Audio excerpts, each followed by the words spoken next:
Vamos falar agora sobre clima e previsões de produção no Brasil e nos Estados Unidos. Para falar sobre este assunto, eu converso ao vivo com Felipe Reis. Ele participa pela internet, ele que é analista da Earth Daily Agro e participa desta edição de Agricultura BR. Felipe, sempre um prazer conversar contigo. Vamos começar por Brasil. O que nós podemos esperar do fator climático e os impactos na produção de milho, por exemplo, e outras culturas, e pastagem durante este inverno, durante este período? Boa tarde, seja bem-vindo. Boa tarde, Fabiano. Boa tarde a todos os telespectadores. Bom, primeiro vamos falar sobre o milho, né? Nós temos agora uma reta final do ciclo do milho safrinha, milho de segunda safra. O que a gente pode esperar em relação ao clima é que, com o fenômeno El Niño ativo, e a tendência é de que o fenômeno El Niño ele ganhe intensidade nas próximas semanas e meses, principalmente, a gente tenha um inverno menos rigoroso. O inverno começou aí ontem, dia 21 de junho, e isso pode diminuir aí a possibilidade de geadas intensas em julho, principalmente. Por que isso é importante? Porque este ano, especificamente, Paraná, Mato Grosso do Sul, São Paulo, nós tivemos um plantio tardio, ou seja, o milho ficará exposto ao inverno durante mais tempo.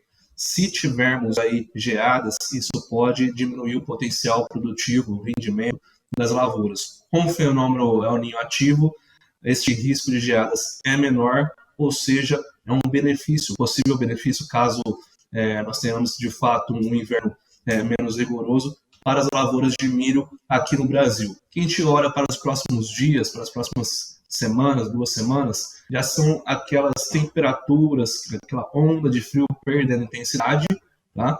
Então a gente tem uma previsão de baixa precipitação, mas falando de temperatura, deve aumentar um pouquinho nos próximos dias. Pode ser que caia de novo as temperaturas para o final do mês, para o fim da próxima semana, mas por esse fim de semana, início da próxima semana, não há riscos de geadas, o que é muito positivo, certo? Falando um pouco mais da precipitação agora, nós devemos ter uma baixa precipitação nesse fim de junho e início de julho, mas para o milho, isso não deve ter grandes consequências, uma vez que já estamos no final do ciclo, no período onde a exigência de águas é maior, passou. Tá? E ainda mais porque nós tivemos umas boas chuvas na última semana, que é a umidade do solo. Então, sem grandes problemas, falando para o milho. Tá? Para a cultura de inverno, começando agora, plantio de trigo, o que a gente tem é uma umidade do solo satisfatória, graças às chuvas dos últimos dias, certo? Então, sem grandes problemas. Se a gente falar, pensando aí no El Niño, o El Niño pode trazer um inverno mais quente. Isso associado à baixa precipitação, caso a seca continue e se estenda para julho, agosto, pode aumentar a evapotranspiração e diminuir a umidade do solo.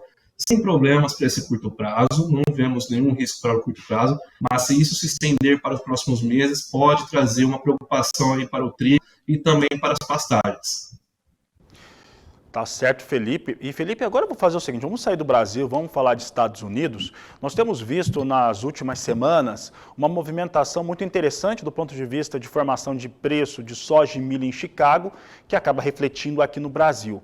Isso porque os dados que vão sendo obtidos, eles vão mostrando um cenário mais complicado, de clima quente e seco no cinturão agrícola norte-americano, principalmente nos estados que têm maior capacidade de produção e produtividade, como Illinois e Iowa.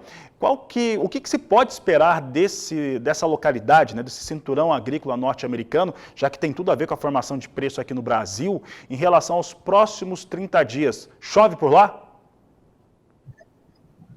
Bom, Fabiano, agora é um momento de muita atenção quando a gente fala dos Estados Unidos, isso porque eles estão passando por uma seca intensa, mais intensa do que ocorreu em 2012, quando eles tiveram uma forte quebra de safra, certo? Ainda dá tempo de recuperar.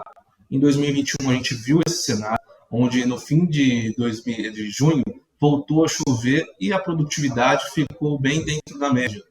Mas o que a gente olha para os próximos dias, pelo menos para as próximas 2 semanas, são chuvas ainda abaixo da média para o coração, ali o centro da produção de milho e soja, Iowa, Illinois. Então a tensão continua.